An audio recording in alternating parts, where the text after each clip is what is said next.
This is Don Pringle bringing you this week's edition of the United Nations Review. This week, the United Nations moved from agreement on one aspect of the arms race, the need for stopping nuclear testing, to the need for complete disarmament. Both the United States and the Soviet Union emphasized that the Cuban crisis and its resolution gives renewed urgency to disarmament efforts. And both President Kennedy and Chairman Khrushchev agree on this point.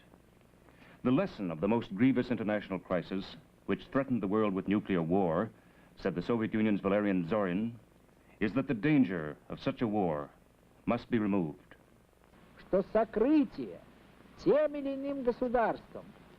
It is an unquestionable fact that if the removal of the threat of nuclear war is desired at the first stage, and this is what the situation today in the world insistently demands, then the liquidation of military bases on foreign soil and the withdrawal of troops from foreign soil is the most necessary condition for the achievement of this end. It should be noted that the Soviet draft resolution provides for the establishment of effective international control over the implementation of all measures of disarmament from beginning to end. The United States replied through Ambassador Arthur Dean. Mr. Zorin's proposal, he said, would amount to the unilateral disarmament of the West, leaving the Soviet Union in a dominant military position. The Soviet Union advocates a first-stage disarmament program which affects primarily all nuclear delivery systems and the elimination of all foreign bases.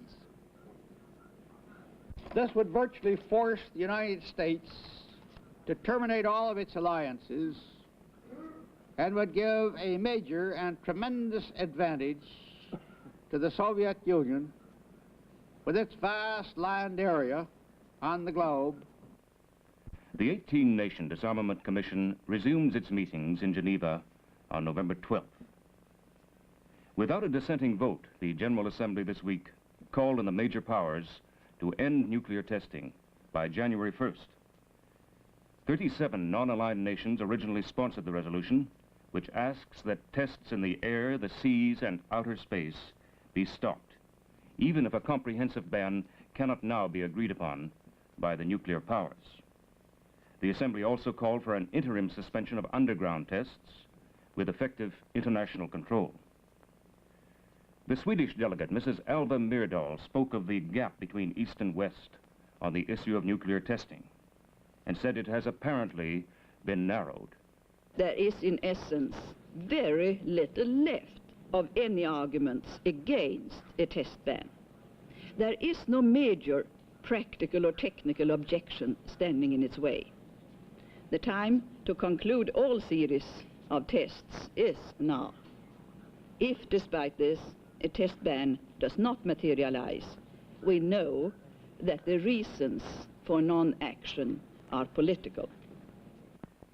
The representative of Czechoslovakia agreed with much of what Mrs. Myrdal had to say. But in Dr. Yuri Hadjak's thought, the Western powers were still dragging their feet.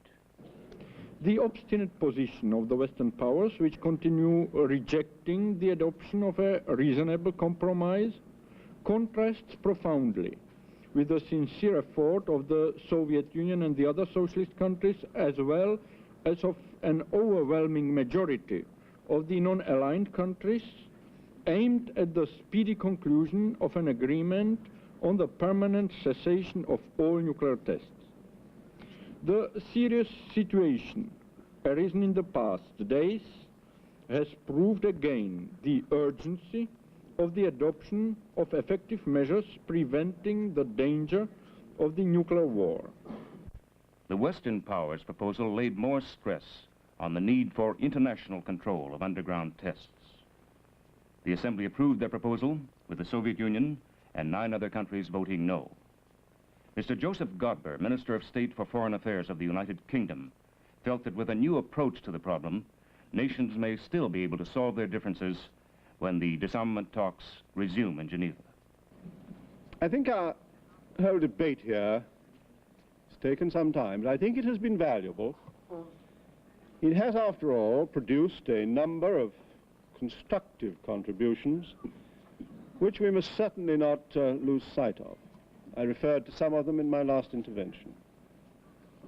It has also, I think, served to bring out clearly that although there is still a real gap separating the two sides, that gap is narrow. Now, the question which we have to consider at this moment is really what expression of view by this committee, endorsed as we would hope by the Assembly itself, what expression of view can best help in bridging the remaining gap. During the week, the General Assembly denounced the policy of racial segregation of the government of South Africa and called for worldwide economic sanctions. The far-reaching resolution came first from the African Asian Group in the Special Political Committee and was steered through the General Assembly intact, despite the efforts of some member states to take out the part about economic sanctions. The resolution calls on all UN member states to break off diplomatic relations with South Africa, to boycott all South African exports, to close ports and airfields to South African ships and aircraft, and as a last resort, if South Africa still fails to change its apartheid policies, the resolution asks the Security Council to consider expulsion from the United Nations membership. Approved by a two-thirds majority, the resolution was the sternest action ever taken by the United Nations against a member state. Mr. Eric Lowe, Foreign Minister of South Africa, defended the apartheid policies in his country. What is the basis of South Africa's policy of separate and parallel development of whites and non-whites? The policy condemned in the resolution now before the Assembly, and on account of which imposition of sanctions is demanded. Sir, put briefly, it is the natural and elemental human urge to survive. Sir, the urge that is common to every nation represented in this Assembly. So that is something which should be understood and appreciated by the white population of the North American countries, whose early history is similar to that of South Africa. When Mr. Lowe tried to show a parallel between the United States and South Africa, he drew a sharp reply from United States Ambassador Francis Plimpton. I should like to reject any comparison between the United States and the government of South Africa, such as the distinguished representative of that government has attempted to make. We reject apartheid. We believe that in the partnership of races and not in the separation of races lies man's best hope for a peaceful and successful society. To that end, Mr. President, we are using the most determined and the best of our efforts. Mr. Lowe warned the Assembly against applying sanctions. The non-whites in his country, he said, had a better life and a higher standard of living than in many of the countries urging sanctions. Mr. Chairman, I must warn this Assembly that member states who support this resolution will be helping to create a very dangerous precedent. A precedent which at some time in the future may react on some of them. Mr. President, paragraph 8 of the resolution before the Assembly envisages the expulsion of South Africa from the Republic of South Africa from the United Nations. Sir, I will say no more that once the United Nations starts expelling member states, that will be the beginning and the end of the United Nations. To this point, and to the argument that economic sanctions would harm the victims of apartheid as much as those who impose it, Ghana replied, in the words of Mr. J.E. Jantois, one of the sponsors of the original sanctions resolution.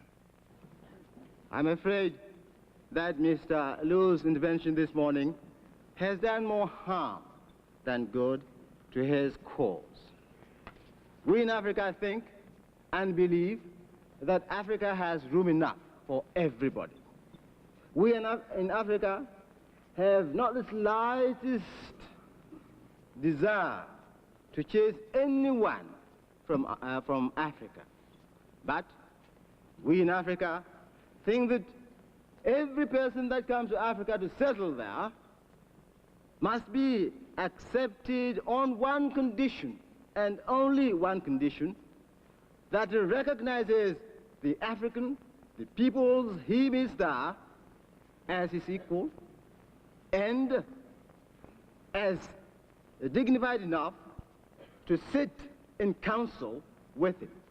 Across United Nations Plaza, the flag flew at half-mast atop the United States mission to the United Nations, a respectful tribute to the memory of Mrs. Eleanor Roosevelt, whose death this week is mourned by the millions in many nations. She would rather light a candle than curse the darkness, Ambassador Adlai Stevenson said at her death, and her glow warmed the world. Among the messages from United Nations officials, this tribute from Mohammad Zafrullah Khan, President of the General Assembly. Mrs. Roosevelt had, through many years, occupied a prominent position not only in the national life of the United States of America, but also in the United Nations. Despite failing health during the last years of her life, she continued to work devotedly and untiringly for many humanitarian causes till the end. She represented a certain tradition in American life which will be considerably weakened by her passing away. In the meeting rooms at United Nations, delegates from every part of the world spoke intense feeling for the memory of the woman who had worked unceasingly for human rights. From a colleague as well as a friend, Dr. Ralph Bunch. In the death of Mrs. Franklin Delano Roosevelt, the world has lost perhaps its greatest, certainly its finest lady, and one of the noblest persons of our times. She was a symbol of goodness and of profound faith in man's goodness and in his potentiality. She was a beacon of hope and of promise for all of those throughout the world who are underprivileged and discriminated against, oppressed and victimized by forces of prejudice and greed. There has been no more implacable foe of bigotry, no stauncher defender of human rights. In a note to the Roosevelt family, U Thant, acting Secretary General, said, Mrs. Roosevelt was truly the First Lady of the world, and we in the United Nations salute her memory for her warm humanitarianism and for her deep concern for the underprivileged. This is Don Pringle at the United Nations.